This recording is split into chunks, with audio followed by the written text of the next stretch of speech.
Video देख रहे सभी बच्चों को नमस्कार। जैसा कि आपको पता है कि कक्षा 10 विषय गणित का पहला अध्याय वास्तविक संख्याएं और इस अध्याय की प्रश्नावली 1.1 और 1.2 हम पहले ही कर चुके हैं। आज हम करेंगे इस अध्याय के उदाहरण। तो पहला उदाहरण हमारे सामने है। संख्याओं 4 की पावर n पर विचार कीजिए जहां n एक प्राकृत संख्या है। जांच कीजिए कि क्या n का कोई ऐसा मान है जिसके लिए 4 की पावर n अंक शून्य पर समाप्त होता है। तो हमें ये जांच करना है कि क्या 4 की पावर n अंक शून्य पर समाप्त होता है। आपको ध्यान होगा कि प्रश्नावली 1.1 का 5वां प्रश्न हमने हल किया था, जिसमें ये दिया गया था कि 6 की पावर n को जांच कीजिए कि क्या ये अंक शून्य पर समाप्त होती है। जैसे हमने उस प्रश्न को हल किया था उसी प्रकार से हम इस उदाहरण को हल करेंगे। तो इसका जब हम हल करेंगे तो सबसे पहले हम लिखेंगे अंक शून्य पर समाप्त होने वाली संख्या के अभाज्य गुणनखंड में 2 तथा 5 होता है। अंक शून्य पर समाप्त होने वाली संख्याएं जैसे 10, 20, 30, 50, 100, 150, 200 इस प्रकार की जो संख्याएं होती हैं, इनके अभाज्य गुणनखंड जब हम करते हैं तो इनमें 2 तथा 5 आता है। इसी प्रकार से हम देखेंगे कि 4 की पावर n के अभाज्य गुणनखंड क्या होते हैं। 4 की पावर n के अभाज्य गुणनखंड क्या होंगे। जैसे 4 की पावर n बराबर होता है 2 गुणा 2 की पावर n के, और ये बराबर होता है 2 की पावर n गुणा 2 की पावर n। तो हम देख पा रहे हैं कि 4 की पावर n के अभाज्य गुणनखंड केवल और केवल 2 है और उसमें 5 नहीं है। इसलिए हम ये लिखेंगे 4 की पावर n के अभाज्य गुणनखंड में 5 नहीं है। अगर 5 नहीं है इसलिए 4 की पावर n अंक शून्य पर समाप्त नहीं होगी। तो इस प्रकार से हमने इस प्रश्न को हल करना है। हमने पहले बताना है कि अंक शून्य पर समाप्त होने वाली संख्या के अभाज्य गुणनखंड 2 तथा 5 होंगे, जबकि 4 की पावर n के अभाज्य गुणनखंड 2 होंगे, और 4 की पावर n के अभाज्य गुणनखंड में 5 नहीं है, इसलिए 4 की पावर n अंक शून्य पर समाप्त नहीं होगी। आगे उदाहरण नंबर 2। संख्याओं 6 तथा 20 के अभाज्य गुणनखंड विधि से HCF तथा LCM ज्ञात कीजिए। तो हमें क्या करना है, संख्या 6 और 20 के अभाज्य गुणनखंड विधि से HCF और LCM ज्ञात करनी है। तो हम सबसे पहले संख्या 6 और 20 दोनों के अभाज्य गुणनखंड करेंगे। तो 6 को हम 2 से भाग करेंगे तो आएगा 3, और 3 से भाग करेंगे तो आएगा 1। इसी प्रकार से हम 20 को 2 से भाग करेंगे तो आएगा 10, 10 को 2 से भाग करेंगे तो आएगा 5, 5 को 5 से भाग करेंगे तो आएगा 1। तो हमारे पास 6 के अभाज्य गुणनखंड होंगे 2 तथा 3। इसी प्रकार से 20 के अभाज्य गुणनखंड होंगे 2, 2 व 5। तो आप देखेंगे कि हमारे पास संख्या 2 है वो दोनों का गुणनखंड है, 6 का और 20 का। तो जब हम इसका HCF निकालेंगे तो उसमें केवल 2 आएगा। इसी प्रकार से LCM जब निकालेंगे तो एक तो कॉमन गुणनखंड लेंगे पहले, फिर जो सिंगल वाले हैं 3, 2 और 5 हम इनको भी लेंगे। तो इनके LCM होगा इसमें 2 तिया 6, 6 दूनी 12, 12 पंजे 60। देखो HCF निकालते समय में केवल कॉमन गुणनखंड ही लेने होते हैं। तो 2 अकेला कॉमन गुणनखंड है तो HCF होगा 2, और LCM में पहले कॉमन गुणनखंड लेंगे, फिर हम 3, 2 और 5 जो सिंगल हैं उनको भी लेंगे और इन सब की गुणा करेंगे तो आएगा 60। उदाहरण नंबर 3। अभाज्य गुणनखंड विधि से 96 और 404 का HCF ज्ञात कीजिए, फिर इनका LCM ज्ञात कीजिए। हमें 96 और 404 का HCF और LCM ज्ञात करना है। तो जैसे हमने उदाहरण नंबर 2 किया था वैसे ही इसको करेंगे।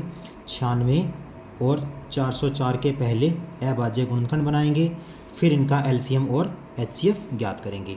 तो आपको पता है कि जब हम 96 को 2 से भाग करेंगे तो हमारा क्या आएगा।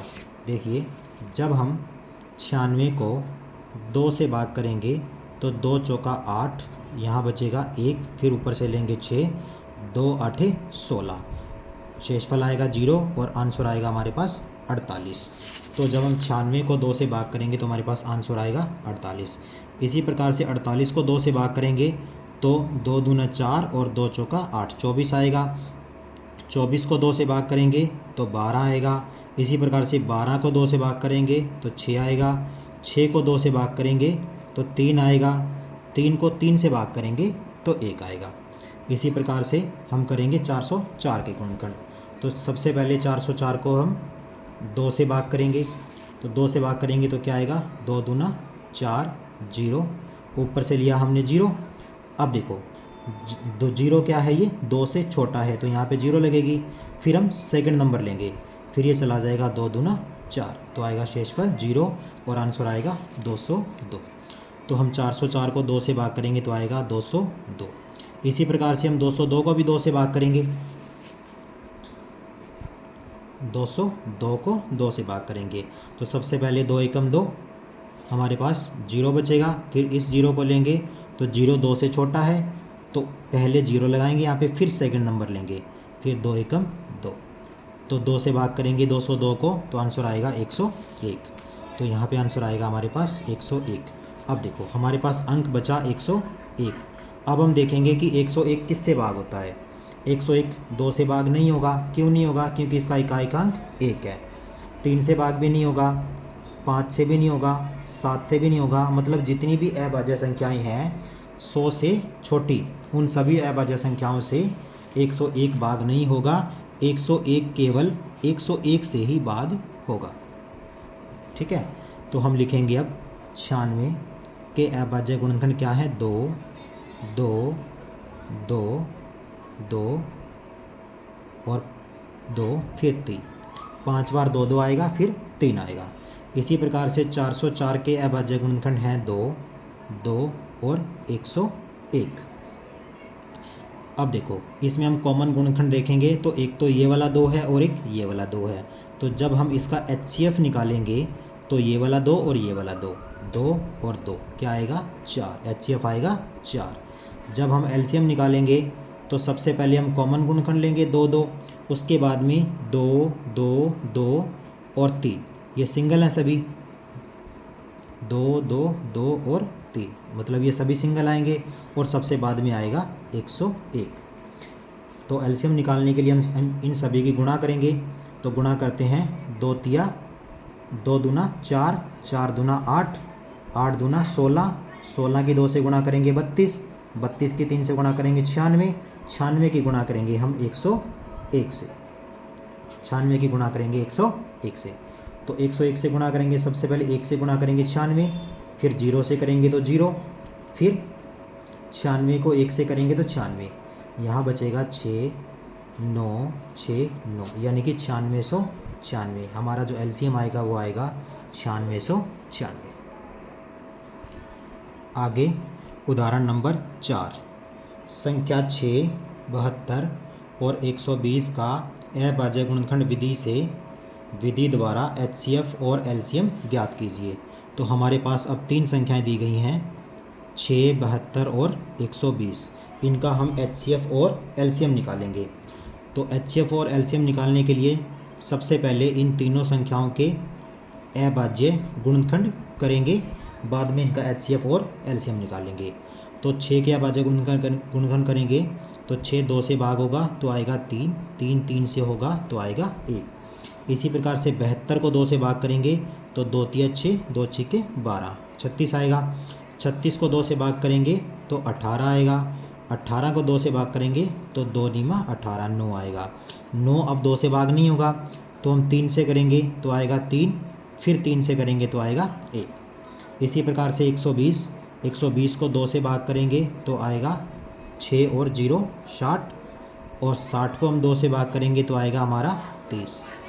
30 को 2 से भाग करेंगे तो आएगा 15, 15 2 से भाग नहीं होगा, अब 3 से भाग करेंगे तो आएगा 5, 5 को 5 से करेंगे तो आएगा 1। तो हमारे पास संख्या 6 है, उसके अभाज्य गुणनखंड हैं 2 तथा 3। 72 के अभाज्य गुणनखंड हैं 2 2 2 3 तथा 3। इसी प्रकार से 120 के अभाज्य गुणनखंड हैं 2 2 2 3 तथा 5। अब हम निकालेंगे इसका HCF। पहले हम HCF निकालेंगे और फिर निकालेंगे इसका LCM। तो HCF निकालने के लिए हमें देखना होता है कॉमन गुणनखंड। तो हमें जैसा कि नज़र आ रहा है कि हमारे पास कॉमन गुणनखंड यहाँ पर एक तो 2 है और एक संख्या 3 है। देखो 2 तीनों संख्याओं का गुणनखंड है और 3 भी तीनों संख्याओं का गुणनखंड है। तो हम 2 और 3 को लेंगे और HCF आ जाएगा 6। जब हम LCM निकालेंगे तो सबसे पहले ऐसा गुणनखंड जो तीनों संख्याओं में है, फिर ऐसे गुणनखंड देखेंगे जो 2 संख्याओं में है। जैसे ये वाला 2 72 में भी है और 120 में भी है, ये वाला 2 भी 72 में भी है और 120 में भी है। तो इनको हम एक एक बार लेंगे, ये वाला 2 एक बार और ये वाला 2 एक बार।